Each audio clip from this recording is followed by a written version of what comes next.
Bismillahirrahmanirrahim. Assalamualaikum warahmatullahi wabarakatuh. Alhamdulillahi rabbil alamin. Wal 'aqibatu lil muttaqin. Wala 'udwana illa 'alal zalimin. Asyhadu an la ilaha illallah wahdahu la syarika lah. Wa asyhadu anna Muhammadan abduhu wa rasuluh. Allahumma salli wa sallim wa barik ala sayyidina Muhammad wa ala alihi wa sahbihi ajma'in wa ba'd. Qala al-musannifu rahimahullahu ta'ala wa nafa'ana Allahu bihi wa bi'ulumihi fid darain amin. Berkata Imam al-Allama Syekh Abdul Qadir Al-Jilani, semoga Allah Ta'ala merahmatinya dan kita mendapat manfaat serta barakah ilmunya. Setiap penyakit ada obatnya. Allah Azza wa Jalla menjadikan obat dan penyakit. Maksiat itu penyakit dan taat itu obatnya. Begitu juga zalim itu penyakit dan adil pula obatnya. Salah itu penyakit dan betul itu obatnya. Menyalahi suruhan Allah Azza wa Jalla itu penyakit dan obatnya bertaubat dari kemabukan dosa itu. Dan hanya senya akan sempurna bagimu obat-obatan itu bila engkau memisahkan diri dari manusia dengan hatimu dan engkau perhubungkan hatimu itu dengan Tuhanmu Azza wa Jalla, serta engkau mengangkatnya ke sana. Tegasnya hatimu di langit, sedang rohmu dan rumahmu di bumi. Engkau menyendiri dengan hatimu di sisi Allah Azza wa Jalla, sebagaimana yang memang dia sudah mengetahui. Dan engkau berada bersama-sama makhluk dalam perkongsian, bekerja dan menjalankan hukum. Jangan engkau cuba menyalahi mereka dalam apa perkara sekalipun, supaya tiada hujah atasmu buat Allah dan mereka. Engkau menyendiri dengan Tuhanmu Azza wa Jalla dengan batinmu, dan engkau berada dengan makhluk dengan pribadimu. Jangan beri muka kepada dirimu apapun yang dimintanya. Kalau engkau tidak menguasainya, kelak dia akan menguasaimu. Kalau engkau tidak mengalahkannya, nanti dia akan mengalahkanmu.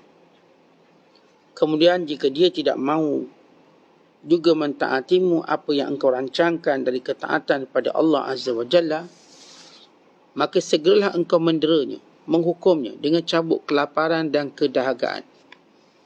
Engkau hinakannya, tolak permintaannya, dan bawanya ke tempat berkhalwat yang tiada siapa pun yang boleh engkau bermesra dengannya. Jangan lepaskan cambuk ini sehingga engkau benar-benar yakin bahawa dia sekarang mahu mentaati Allah Azza wa Jalla pada semua hal dan keadaannya. Kemudian, engkau sudah yakin dan tenteram mengenai sikapnya, jangan putuskan dahulu pencelaan yang sudah ada di antaramu dengannya. Bukankah engkau pernah melakukan begini dan begitu? Teruskan celaan itu sehingga dia menjadi kesal dan patah-patah hatinya. Hanya engkau dapat lakukan begini dengan memohon bantuan kepada Allah dan mengikut perintah Allah, serta meninggalkan maksiat terhadapnya. Dan hendaklah zahirmu dan batinmu itu bersatu, sama-sama bermuafakat, tidak berbantah-bantahan, taat, tidak buat maksiat, syukur, tidak kufur, sentiasa ingat kepada Allah, tidak melupakannya, dan membuat kebaikan, tidak keburukan. Tiada akan berjaya hatimu selama ada padanya ingatan kepada selain Allah Azza wa Jalla. Seandainya engkau terus bersujud di atas bara selama 1000 tahun sekalipun, padahal hatimu masih condong kepada selain dari Allah. Semua itu tidak akan memberimu manfaat apapun. Tiada akibat atau natijah apapun selagi hati itu masih cinta kepada selain Allah. Engkau tidak akan merasa bahagia dengan kecintaan Allah, sehingga engkau kosongkan hatimu dari apa yang lain daripada Allah Azza wa Jalla itu semua sekali. Apa faedahnya engkau menunjukkan kezuhudan pada mata benda dunia itu, padahal hatimu masih terpikat padanya? Tidakkah engkau tahu bahawa Allah Azza wa Jalla itu mengetahui apa yang tersemat dalam dada-dada semesta alam ini? Engkau tidak malu mengatakan dengan lidahmu, saya bertawakal, yakni menyerah diri kepada Allah, sedang dalam hatimu masih ada ingatan kepada selain Dia. Muslimin dan muslimat yang dirahmati Allah sekalian, bila Syekh Abdul Qadir Jilani menyebut bahawa manusia ini terdedah dengan penyakit, dan penyakit ini akan melemahkan perjalanan akhirat kita, dan penyakit ini akan menghalang rahmat Allah, kasih sayang Allah. Penyakit yang memang secara fitrah manusia mengetahui bahawa penyakit akan menyebabkan tergendala hidup mereka, resah hati mereka, tidak mungkin lena tidur mereka, tidak mungkin bahagia perjalanan hidup mereka. Maka penyakit-penyakit yang melanda manusia ini, kita tahu terbahagi pada dua, zahir dan batin. Manusia seperti sepakat dalam menyelesaikan masalah penyakit zahir. Kita demam, sepakat. Tanpa mengenal siapa pun dia, maka dia tahu kewajiban dia untuk mencari ubat. Dia batuk. Kalau hari ini kita dilanda dengan pandemik, kita sepakat untuk mencari ubat dan vaksin. Satu dunia. Ya, penyakit-penyakit zahir dapat dikesan dengan mudah oleh manusia. Penyakit-penyakit zahir yang mereka takut itu kerana bimbang menjejaskan kebahagiaan di dunia. Sedangkan hakikat dunia ini sementara, sekejap, sebentar sahaja. Maka kalaupun manusia mampu untuk menangani semua penyakit dunia, dia juga tidak akan bahagia sebab dia akan mati. Mati menghilangkan kebahagiaan semua manusia. Kerana itu kita akan menangis bila berlaku kematian.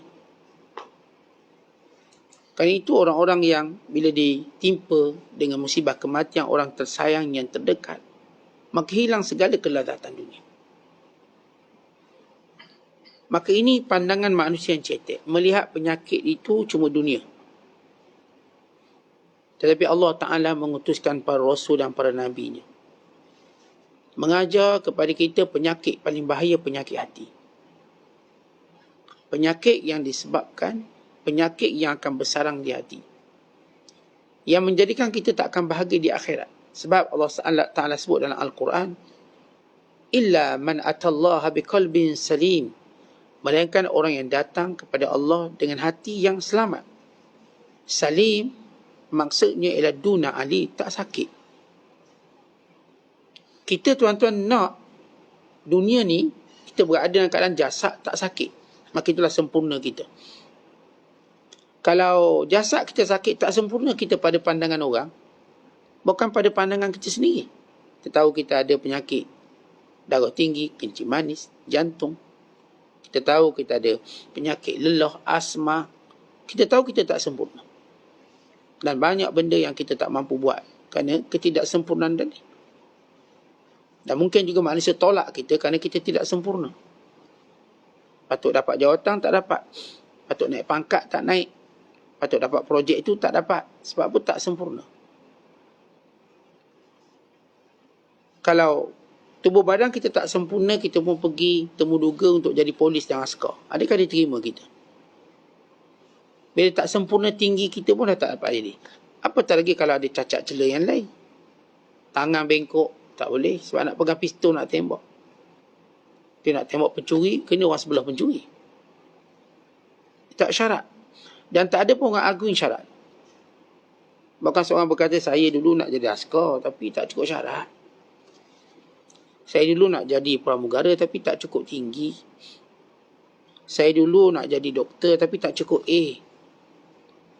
Saya dulu nak jadi itu, nak jadi ini. Kita pun sebut syarat yang tak cukup. Lalu sedikit sebanyak menjejaskan masalah dunia. Masalah dunia sementara kita akan mati. Semua orang bersepakat dan tahu kita akan mati. Kita bercakap masalah akhirat, keutamaan akhirat. Maka penyakit-penyakit yang menyebabkan kita datang pada Allah dengan hati yang berpenyakit ini bahaya. Sebab itu Syekh Abdul Qadir pada faqarat, pada syarahan kali ini menyebut bagaimana merawat penyakit hati. Bagaimana beliau mengatakan setiap penyakit ada ubat. Yang ni yang kamu kena ubah. Ini disebut oleh Allah. Inna Allah la yughayyiru ma biqaumin hatta yughayyiru ma bi anfusihim. Allah tak akan ubah kamu sehingga kamu ubah. Allah tunjuk jalan. Dan sejauh mana kesungguhan kamu untuk berubah keazaman kamu. Lalu kata Syekh Abdul Qadir, misalnya maksiat, maka itu penyakit. Bila seorang cenderung buat maksiat, ingin buat maksiat, bersama ahli maksiat, ketahuilah dia berpenyakit. Tentang kita kalau duduk dengan orang yang kena COVID, kita dah rasa kita mungkin berjangkit. Kita pun menjarakkan diri, pakai topeng 2, SOP-nya, dengan sanitizer-nya. Tuan-tuan yakin tuan-tuan akan kena. Bahkan kementerian juga yakin siapa yang close contact. Tuan-tuan close contact, walau sekejap. Dia tak tanya berapa jam awak, tak. Walau sekejap. Maksudnya 15 minit paling kurang. Maka awak dikira perlu disalib, perlu dicek. Tuan-tuan, hari ni kalau kita duduk dengan ahli maksiat, kita tak fikir ke nak cek kita. Nak swab hati kita. Bukan nak swab hidung, swab hati. Terpengaruh ke kita? Ada tak jangkitan itu? Sebab itu bila seorang buat maksiat, itu penyakit. Seorang suka memandang wanita yang bukan mahramnya dengan kelazatan, itu penyakit. Seorang yang cenderung mengambil rasuah, itu penyakit. Seorang yang cenderung mengumpat, mengutuk, mengeji, merendahkan, itu penyakit.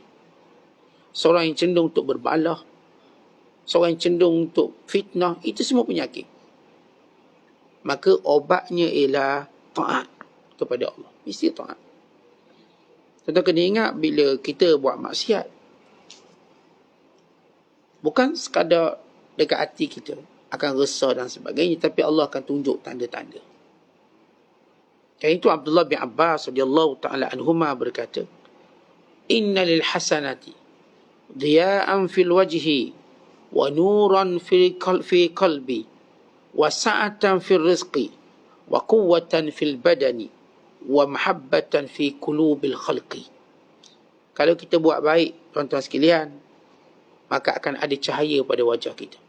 Ada nur. Dan akan ada cahaya pada hati kita. Dan akan lapanglah rezeki kita. Akan segar, gagah tubuh badan kita. Dan akan dicintai oleh manusia. Ada 5 tanda. Bila kita buat baik, wajah bercahaya, orang nampak ceria. Maksud wajah bercahaya bukanlah keluar cahaya. Itu level lain. Muka kita ni orang nampak ceria, okey, tak ada masalah. Tenang. Muka yang tenang, umpama kita melihat sungai dan lautan. Kita kata laut tenang. Kita kata sungai nampak tenang. Kita kata air terjun ni ataupun jeram ni nampak tenang. Dan hatinya juga bercahaya. Serta rezekinya luas. Sa'atan fil rizq. Apa maksud rezekinya luas? Maksudnya tuan-tuan, rezekinya dimanfaatkan oleh ramai orang. Luas. Rezekinya dimanfaatkan. Isteri dia dapat, anak-anak dapat. Tak ada pula isteri cerita nafkah tak dapat. Anak-anak juga dapat. Even kawan-kawan dapat. Ini sah. Luas rezeki dia. Dan wa quwwatan fil badan. Kuat badan. Tentang kita dapat bangun subuh. Ini kekuatan badan. Dapat qiyamul lail, kekuatan badan. Dapat berpuasa, itu kekuatan badan. Dapat solat 5 waktu, itu kekuatan badan. Dapat melangkah ke masjid. Dapat duduk dalam majlis ilmu. Ini kekuatan badan kita. Badan jadi kuat. Boleh duduk majlis ilmu, lepas tu majlis ilmu, lepas tu majlis ilmu. Dan yang kelima, mahabbatan fi qulubil khalqi. Orang pun suka. Makhluk Allah pun suka. Bukan kata orang je, binatang. Binatang-binatang pun tak fikir nak memudaratkan kita. Tapi kalau kita buat jahat, maka ia penyakit. Wa inna lis-sayyi'ati, bagi orang yang buat jahat pun sama, ada tanda dia. Sawadan fil wajhi, wajah menjadi hitam. Maksud hitam ni tuan-tuan bukanlah kita ni keturunan kulit hitam, kita pun hitam. Bukan begitu. Nampak suram. Nampak wajahnya tidak ceria. Sawadan. Kerana setiap maksiat meninggalkan penyesalan dan setiap kebaikan meninggalkan kegembiraan. Tapi bila orang tu dia buat baik, memang masa tu berat. Lepas buat baik itu seronok. Tuan-tuan lepas puasa seronok. Masa puasa tu memang struggle lah. Tengok air, tengok makanan, kalau boleh makan sedap. Tapi bila kita terus menekan diri kita, sampailah kita berbuka, seronoknya. Gembira. Kalau anak-anak kita yang belum memayis pun rasa seronok, sementara kita yang dah memayis ni. Dan orang bila buat maksiat, dia akan nyesal. Biarlah sebesar mana pun ketawa dia sehingga memecah kesunyian pagi, petang dan malam, dia akan bersedih. Dia ketawa siang hari, dia akan bersedih malam hari. Siapa pun, kita nampak je dia ketawa kuat. Tuan-tuan, lagi besar ketawa dia, kita tahu hatinya ada masalah. Kerana orang yang hebat, dia tak akan besar ketawanya, melainkan sederhana, melainkan pada waktu berkala.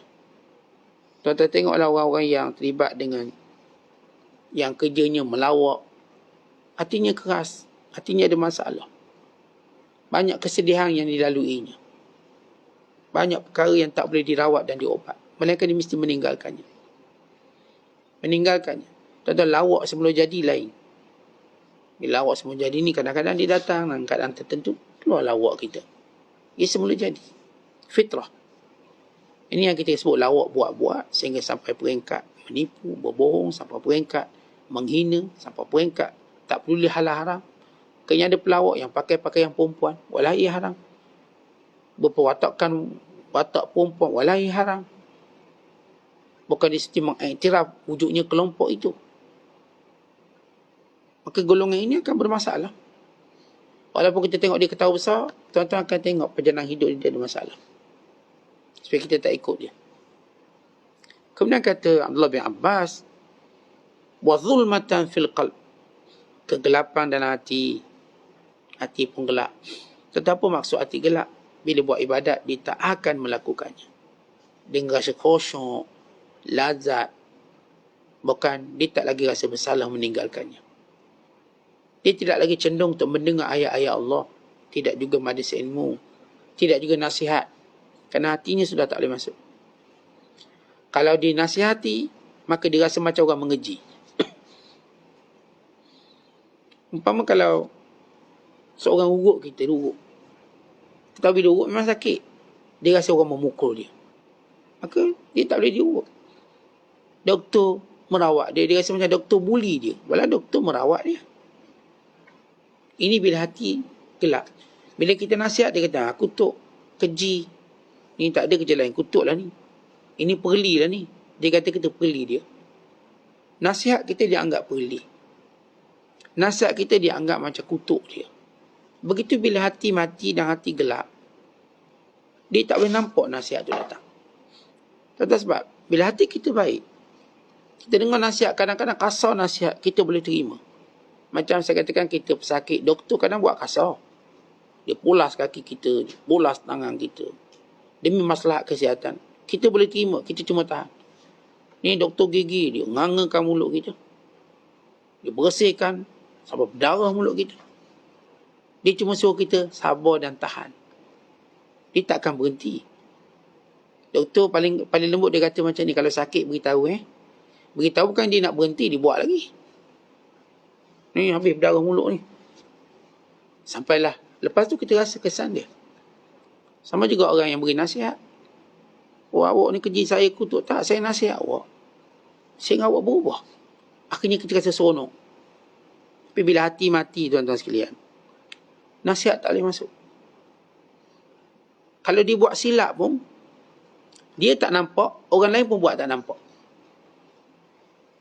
Jelas kesilapan dia. Dia sendiri memang tak nampak. Dan orang lain pun kalau nampak pun tak nak tegur dia. Kalau tegur mesti kena marah ni. Bila hatinya gelap. Kemudian yang ketiga, wa wahnan fil badan. Maka badannya pun lemah. Tak akhirnya nak buat 2 rakaat solat pun tak boleh. Lemah sungguh. Nak bangun subuh jangan cerita. Nak bangun qiyam lagi gelap. Lagi tak nampak. Lemah tubuh badan dia. Ingat, lemah tubuh badannya meliputi bukan aspek ibadat je. Kebaikan-kebaikan, perkara-perkara beri manfaat, semuanya dia lemah. Kemudian yang keempat, naqsan fil rizq, rezekinya jadi sempit. Rezekinya dia sendiri tak boleh bahagia. Sementara nak bahagiakan orang. Tadi orang baik, tuan-tuan, dengan rezekinya dia bahagia dan dia bahagiakan orang lain. Sebab dia syukur, dia cukup, dia qanaah. Ni orang yang buat maksiat, rezeki dia pun tak boleh bahagiakan dia. Jangan kata bahagiakan orang. Ini naqsan fi rizq. Hilang keberkatan rezekinya. Wa baghdatan fi qulubil khalqi. Dan kebencian manusia pada dia. Katakan orang suka pun orang akan benci dia. Kata ada pemain bola terkenal.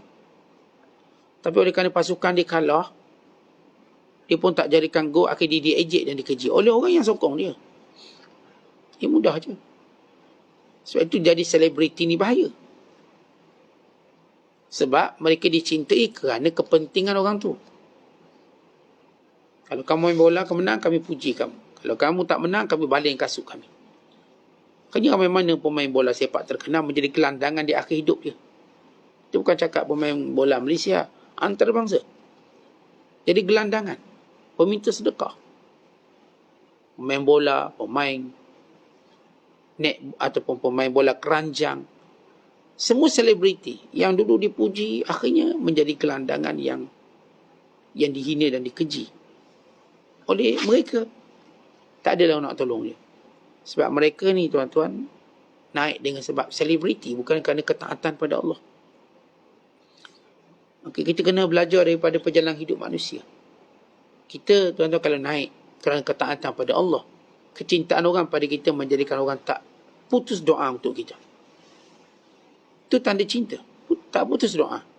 Orang ingat je kat kita, orang doakan pada kita. Kemudian kata Syekh Abdul Qadir, zalim itu penyakit. Obatnya ialah adil. Kamu buat zalim itu penyakit. Yang pelik bila seorang buat zalim, dia tak tahu dia zalim. Bukan dia pula berkata, Tuhan bersama dengan saya. Akhirnya lahirlah pemimpin zalim sebab dia rasa Tuhan bersama dia.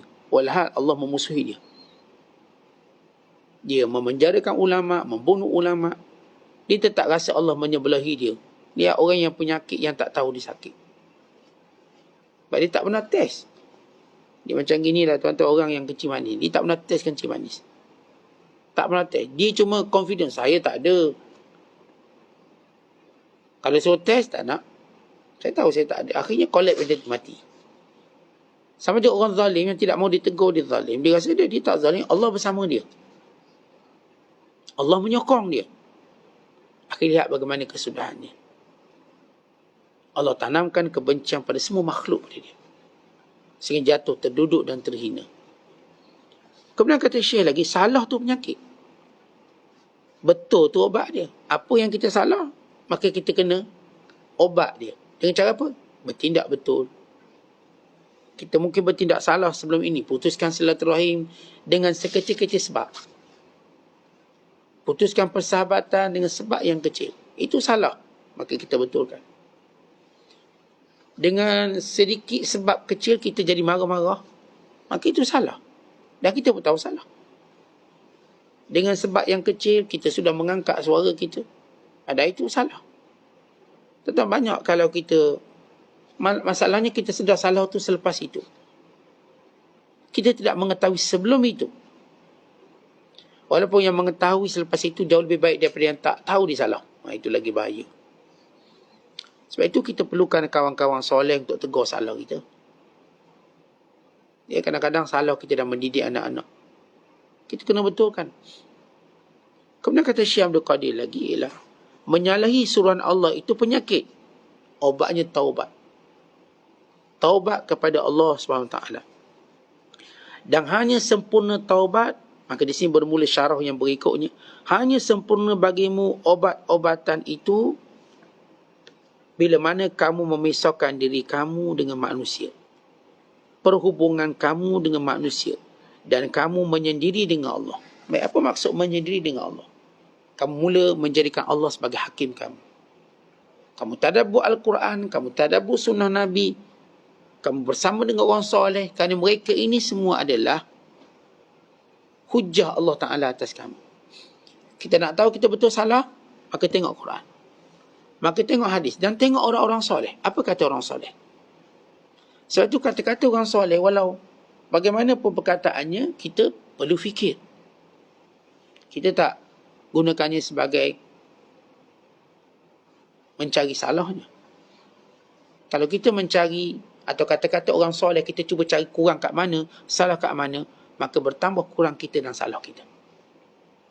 Sebab mereka orang soleh, maka kata-kata mereka patut kita fikir. Jangan bila mereka kata ada 4 perkara kalau buat jadi begini. Dia kata bukan 4 lah, 6 lah. Dia bukan nak fikir 4 perkara tu. Dia kata bukan 4, 6. Sebab kerjanya cuma nak menambah. Nak suruh dia nampak lebih baik. Kita ini orang soleh sudah melalui latihan dia. Pengalaman dia. Maka kalau dia sebut, itulah caranya. Syekh Abdul Qadir kata, kamu bersendirian dengan Allah Ta'ala dan kamu putuskan hubungan kamu dengan makhluk supaya kamu tahu salah kamu kat mana, kesilapan kamu kat mana. Sebab itu Ibrahim Khawas ketika mana menyebut tentang apa dia rawatan bagi penyakit hati.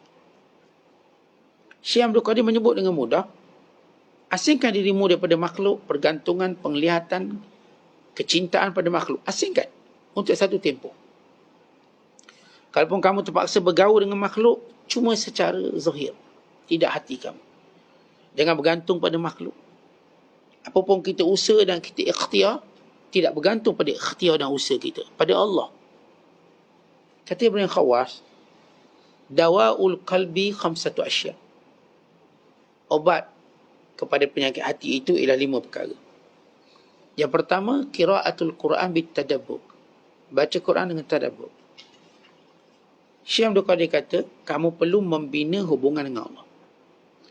Macam mana nak bina hubungan dengan Allah? Iaitu hati kamu jangan memandang makhluk. Baik, itu statement yang umum. Maka kita pergi apa yang disebut oleh Ibrahim Khawas. Yang pertama, kamu mesti baca Quran dengan tadabbur. Kita baca Quran dengan tadabbur bukan sekadar baca, kita tadabbur. Kan itu kita berusaha menafsirkan Al-Quran. Saya buat kuliah maghrib. Tafsir Quran. Dia dah sampai surah An-Nisa. Surah ke-4, juzuk ke-5. Dalam kita membaca ayat demi ayat, kita sedang bertadabbur. Dalam ayat itu kita ada hukum, ada teguran, ada peringatan, ada amaran. Maka itu akan menjadikan kita kenal manusia melalui Allah Ta'ala. Jangan kenal manusia melalui pengalaman, kerana saya pengalaman itu terlalu perih dan pahit. Dan jangan juga kenal manusia dengan nafsu. Niscaya kamu akan menyesal dan akhirnya kamu berkata, rupanya ustaz, kawan menangis tak ada, kawan ketawa ramai. Sebab kamu mengenalinya dengan nafsu. Jangan kamu mengenali kawan kamu dengan syaitan. Kan ia seburuk-buruk kawan dan teman. Sebab nanti kamu masuk dalam neraka, kamu kata, ya laitani lam attakhidh fulanan khalila. Aduhai celakanya kalau aku tak kawan dengan dia. Ya wailata laitani lam attakhidh fulanan khalila. Aduhai kenapa celakanya aku, bodohnya aku. Kenapalah aku kawan dengan dia. Tapi ucapan itu ketika mana dalam neraka. Kenapa aku kawan dengan dia? Sebab orang ni dia kenal manusia dengan syaitan. Tuan-tuan, kenallah manusia melalui firman Allah, wahyu Allah. Quran ni kita baca, jadikan kita kenal makhluk Allah. Sebab Allah kata apa? Ala ya'lamu man khalaq wa huwal latiful khabir. Bukankah Allah yang menciptakannya lebih mengetahui tentang hal ehwal mereka? Tentu kalau saya katakan tuan-tuan cuba kenal manusia dengan pengalaman, pahitnya pengalaman. Akhirnya kita dengarlah seorang yang dulu tokoh korporat, hebat, bilioner, Dengan pandemik yang berlaku, dia kata, saya baru kenal kawan baik, kawan jahat. Saya baru kenal. Ada kawan bukan sekadar dia nak keluarkan share daripada syarikat saya, dia nak saman saya. Tetapi ini manusia yang kenal manusia dengan pengalaman. Bila kenal dengan pengalaman, kata-kata itu keluar dari ketika mana kita kesusahan. Ada yang kenal manusia dengan hawa nafsu. Maka akhirnya dia akan lemah, berputus asa. Sebab semua orang tak boleh tolong dia. Sedangkan dalam hatinya tak ada Tuhan. Akhirnya dia bunuh diri. Kata yang bunuh diri kerana putus hubungan dengan makhluk. Dia tak rasa ada makhluk boleh tolong, sanggup tolong. Dan dia tidak ada hubungan dengan Allah. Maka dia bunuh diri. Dia kata orang semua tak sayang. Tuan-tuan tengok ungkapan orang bunuh diri cakap apa. Walaupun hari ni orang macam nampak bunuh diri ni satu benda yang teruk. Walhal dia dah lama teruk. Dia dah lama berlaku. Bukan zaman pandemik kita je. Kalau kita sebut ni pandemik ni dah 266 orang. Berbanding tahun lepas 180 orang. Saya katakan bunuh diri tak ada kaitan secara langsung pandemik. Ia secara tidak langsung. Kerana sejarah bunuh diri ini memang meluas. Terlalu meluas. Bila orang tu dalam dirinya tak ada Allah, kemudian dia berputus asa dengan makhluk Allah, maka dia akan bunuh diri. Sebab saya kata kata-kata orang bunuh diri, orang dah tak sayang saya. Orang dah tak peduli saya, dia bunuh diri. Sebab dia rasa dah tak ada orang boleh tolong dia, dalam hatinya kosong daripada Allah. Sebab dia dah angkat bendera putih pun orang tak tolong juga, dia bunuh diri. Kenapa? Kerana dia cuma gantung pada orang. Bila orang pun tak peduli dia, tak layan, bahaya. Cukup bahaya. Sebab tu bunuh diri ni bukanlah pandemik tu sebab khusus, bukan. Ia cuma sebab tambahan. Sebagaimana miskin sebab tambahan, sebagaimana sakit sebab tambahan, sebagaimana putus cinta. Realiti sebenarnya pertama, kerana orang ni dia baik dengan makhluk dengan nafsunya. Waktu terputus maka dia tu lesu. Dan dalam dirinya tak ada Allah. Maka dia pun bunuh diri. Saya katakan saya dengar kata-kata orang yang bunuh diri, mereka menganggap orang tak sayang dia. Maka perlu kita kenali makhluk Allah dengan baca Quran. Yang kedua ialah khala'ul batan, iaitu dengan cara berpuasa. Dan ini disebut oleh Syekh Abdul Qadir Jilani. Jangan kamu duk layang hawa nafsu kamu, jangan duk beri muka pada dia, kamu sebab dia, kamu dera dia, kamu cambuk dia dengan berpuasa. Maka bila berpuasa, apa yang dia nak, paksa tolak. Walau halal, jangan kata yang haram. Ni nasi yang kita makan tiap-tiap hari sebab kita puasa, tak boleh makan. Kita dera diri kita, hukum diri kita. Dengan dera ni macam, ganas ayat ni. Tak, maksudnya ialah, biar buat bersungguh-sungguh. Puasa ni biar bersungguh. Kalau boleh tuan-tuan, kita sahur pun dengan seteguk air je. Kenapa kita nak latih diri kita? Kalau boleh kita berbuka pun dengan ala kadar dia. Biar dia tidak lagi punya kehendak sehingga mengalahkan kita. Biar kita kalahkan dia. Dia kena ikut kita, bukan kita ikut dia. Siapa? Hawa nafsu. Sebab tu kata Ibn Khawas, khala'ul batan, dengan mengosongkan perut. Puasa. Dan yang ketiga, qiyamul lail. Bangun qiyamul lail. Ya, apa yang saya baca, yang saya sebut ni sama apa yang disebut oleh Syekh Abdul Qadir Jilani. Pisaukan kamu dengan manusia. Bukankah qiyamul lail kita pisaukan diri kita dengan manusia? Sebab mereka tidur dan kita bangun qiyam. Ini disebut oleh Nabi SAW. Itu kamu bangun malam, wan nasu niyam. Orang lain tidur.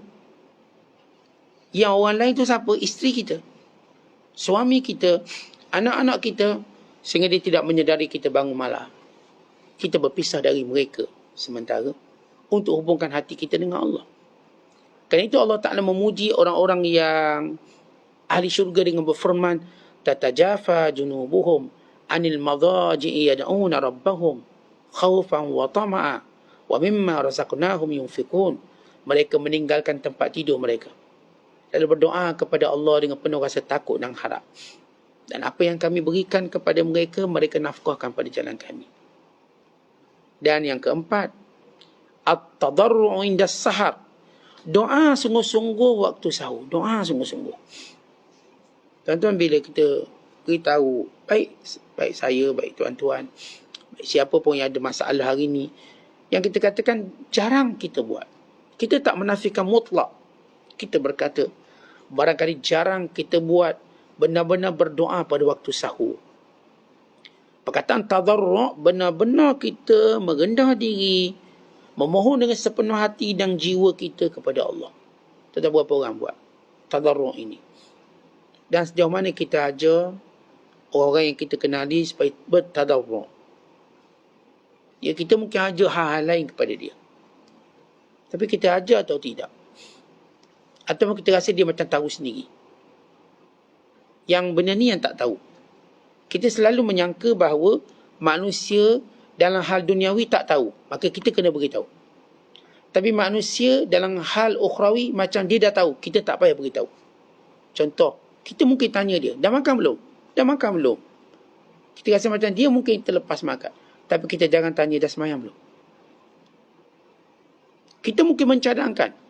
Zaman sekarang orang cadangkan naikkan bendera putih. Naikkan bendera putih. Tapi berapa orang cadangkan angkat tangan kamu pada Allah dengan sungguh-sungguh. Kita cuma berkata, Ustaz, itu angkat dia, angkat tangan dengan Allah, dia dengan Allah lah. Yang dengar kita ni Ustaz, dia kena angkat bendera, kita nak tengok. Bukan begitu isunya.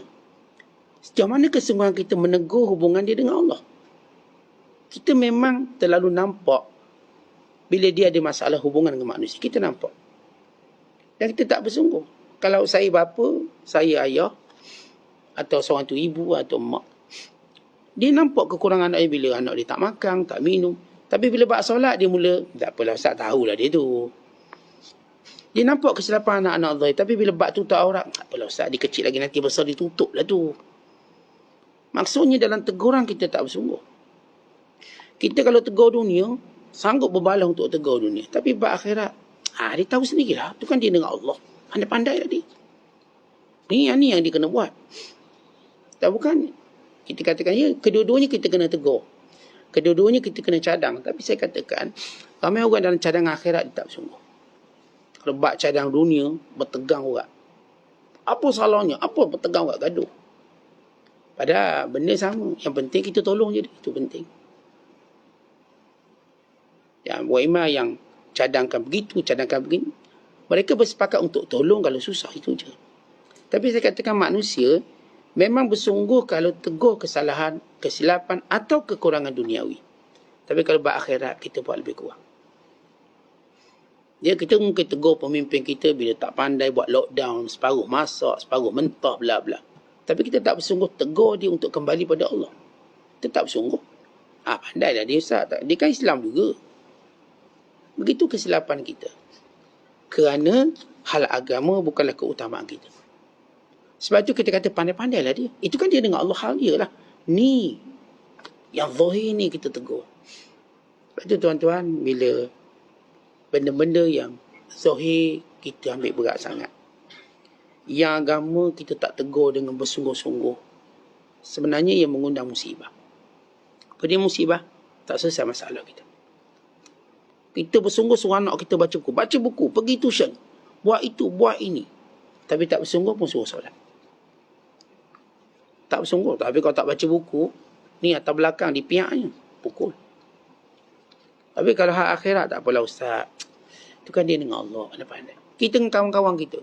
Kalau silap melabur, kita marah, kau ni kenapa bodoh sangat? Melabur syarikat ni dah nak bankrupt. Oh, marah. Patutnya labur yang ni, labur yang ni. Nasihat kita. Telefon tengah malam.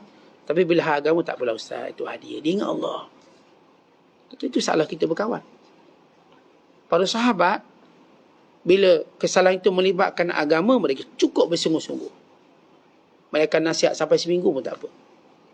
Tapi bila hal duniawi, mereka tahu ini benda teknikal. Sebab benda duniawi ni tuan-tuan, kadang-kadang yang kita nampak salah, itulah yang berjaya. Yang benda duniawi. Kau jangan berniaga sini. Sini tak strategik. Sini bukan tempat lalu lalang, bukan jalan besar. Tiba-tiba meletup kedai dia. Kaya dia. Jalan tu yang kecil jadi besar. Maknanya dia buat benda salah pada pandangan kita. Rupanya dia berjaya. Kata kau, musim-musim macam ni, jangan jual produk ni. Orang tak nak produk ni. Siapa nak orang tengah begitu, tengah susah. Dia pun abaikan. Dia buat juga. Dia berjaya dengan produk. Tetapi kita kalau kadang-kadang tak ikut nasihat dunia orang, kita mungkin lebih berjaya daripada ikut nasihat dia. Tapi kalau kita tak ikut nasihat akhirat, tak mungkin kita berjaya. Sebab nasihat akhirat ada panduan langsung dari Allah dan Rasul. Nasihat dunia berdasarkan pengalaman kita. Pengalaman kita dan pengalaman kita berbeza dengan pengalaman orang lain. Ia berbeza. Tuan-tuan tak boleh kata, yang ni kata awak jangan kahwin dengan orang muda sangat. Nanti gaduh-gaduh. Sebab dia nampak pengalaman dia kahwin dengan orang muda sangat. Tapi kawan ni kahwin dengan muda, okey je. Awak jangan kahwin dengan anak sulung tau. Anak sulung ni dia tak tahu sikit. Sebab dia dah kena dia kahwin anak sulung. Kawan ni kahwin anak sulung, okey je. Tak ada masalah. Tuan-tuan, pengalaman dunia kita tak sama. Sebab tu bila kita membantah, mengingkari nasihat duniawi, kita tak semestinya rugi. Tapi kalau kita membantah nasihat ukhrawi, kita rugi. Sebab nasihat akhirat ini datang dari Allah dan Rasul. Manusia cuma menyampaikannya. Nasihat duniawi saya katakan berdasarkan pengalaman. Pengalaman, kalau saya kata anak ni hantar asrama penuh baru cerdik. Tapi ada orang hantar anak sekolah biasa, cerdik dan bijak. Dan dia best student. Saya tak ikut dia pun saya okey anak saya. Jadi saya kata kalau cerita bab nasihat dunia, ramai orang kerana menyanggahinya dia berjaya. Tak dengar. Tapi bila sebut nasihat akhirat, tidak ada orang berjaya menyanggahi nasihat akhirat. Tidak ada. Oleh sebab itu bila disebut di sini tentang kita nak ajar mereka bersungguh-sungguh berdoa pada waktu sahur. Doalah sungguh-sungguh. Yang kelima, kata Imam Ibn Khawas, mujalasatus salihin, iaitu duduk dengan orang soleh. Duduklah dengan orang soleh. Tuan-tuan, kita duduk orang soleh ni bukan sekadar tak lapar akhirat, dunia pun kita tak lapar. Duduk orang soleh, 3 pinggang juga nasi goreng kita makan. Duduk dengan orang soleh, Masya Allah, naik juga timbangan badan kita. Dahlah kita dapat agama, kita dapat keselamatan akhirat. Sebab tu duduk orang soleh tak pernah rugi. Bukan bermakna kalau tuan-tuan duduk dengan orang soleh tak boleh makan musang king. Mungkin banyak lagi makan musang king. Tupai king, gajok king, semua benda king tuan-tuan makan. Kita bila dekat dengan akhirat, dunia kita tak rugi apa pun. Tapi ramai orang menganggap dengan dekat akhirat, dia pun rugi dunia. Nanti dekat-dekat dengan orang soleh, Ustaz, kita semua benda tak kena, Ustaz. Ni kata rasuah, tu kata rasuah. Kata ini jiwa yang sudah rosak. Kita nak baiki jiwa kita, maka duduk orang soleh. Maka ketika itulah tuan-tuan hati kita diperbaiki. Ingat, hati yang disebut oleh Syekh Abdul Qadir di sini. Perlu kita didik dia, perlu kita berkeras dengan dia, perlu kita cela dia. Walaupun dia sudah okey, kita masih terus bersikap tegas dengan dia sampai benar-benar ingatannya kepada Allah. Bukan ingatannya pada makhluk. Bukan sekadar mengundang zahirnya zuhud, tapi batinnya masih lapar dan tamak. Ingat, syaitan ada 2 tali pengikat pada manusia. Yang pertama, diikat kita dengan takutnya fakir, takut miskin. Yang kedua, diikat kita dengan sifat tamak. Tamak sentiasa. Maka 2 sifat ini menjadikan hati tidak tenteram. Sebab itu kita nak didik hati yang merupakan raja kepada diri kita. Kata Abu Hurairah radhiyallahu ta'ala anhu, al-qalbu malikun wal a'dha junuduhu fa idza taba al-malik tabat junuduhu wa idza qabusa al-qalbu qabusat junuduhu. Sesungguhnya hati itu raja, anggota badan itu tentera. Bila mana baik raja, maka baiklah tenteranya. Bila mana jahatnya hati, maka jahatlah seluruh anggota badannya. Kata Abu Hurairah radhiyallahu ta'ala anhu, hati ni raja, anggota badan ni tentera. Kalau hati ni baik, raja ni baik, tenteranya baik. Kalau hati ni jahat, maka tenteranya jadi jahat. Maka pelihara hati kita dengan sungguh-sungguh, kan di situ adalah tempat Allah Ta'ala pandang dan lihat. Dan hati yang boleh merosakkannya sepakat ulama ialah dosa. Dengan pelbagai bentuk. Yang tadi kita kata tak adilnya, maksiat. Ini semua dosa. Sebab itu kata Ali radhiyallahu ta'ala anhu, ma nazala bala'un illa bidhanbin wala rufi'a bala'un illa bitaubatin. Tidak turun bala dan musibah melainkan sebab dosa, dan tidak akan terangkat melainkan dengan taubat. Maka ini cerita hati yang perlu kita rawat, yang perlu kita perhati. Yang perlu kita tengok dan yang perlu kita berhati-hati. Hati ialah mujahadah kita dalam memperbaiki kehidupan kita. Kalau benar hati, maka seluruhnya akan benar. Kalau hati kita rosak dengan maksiat, dengan segala mukhalafah, menyalahi perintah Allah, maka kita tidak mampu merawatnya, melainkan kita mesti putus dengan makhluk terlebih dahulu. Dan 5 rawatan disebut oleh Ibrahim Khawas. Mudah-mudahan Allah Ta'ala memberikan kita istiqamah dan menjaga hati kita. Wallahu a'lam bishawab. Assalamualaikum warahmatullahi wabarakatuh.